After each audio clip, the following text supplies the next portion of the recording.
Um, Yeah. in another aspect that you talk about, which is a critical aspect of the leadership role that CTOs play, is the importance of communication. You talk about email hygiene, radical candor.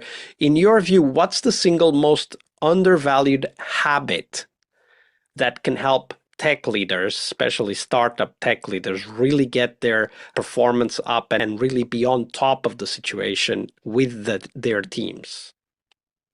I think the single hardest skill and the single most valuable skill, especially for very technical leaders, is that of audience empathy. You have an idea in your head that you're trying to communicate, and it's probably very simple to you.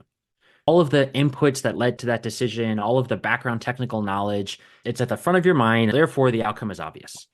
And when you go to explain it to people, a common pattern will be you make large assumptions about where your audience is at as far as their understanding, their alignment, and you jump very quickly to whatever the outcome of the solution is.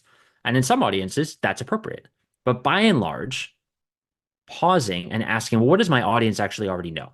Do they have this technical understanding? Have they already been reasonably and rationally walked to the insight?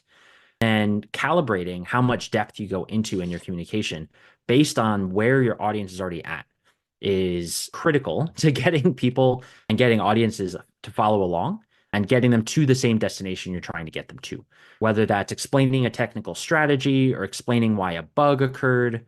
If you walk into an executive room after an outage and just immediately say, the Kafka queues were overloaded and we had too much memory pressure and thrashing and we didn't have a large enough swap space.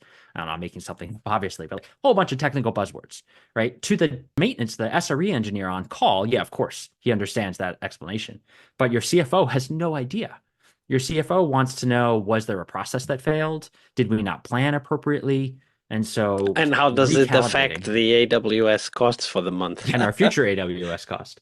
And so having that empathy, using the right kind of language, starting your explanation at an appropriate altitude and appropriate level of technical depth, and then walking people to that final conclusion.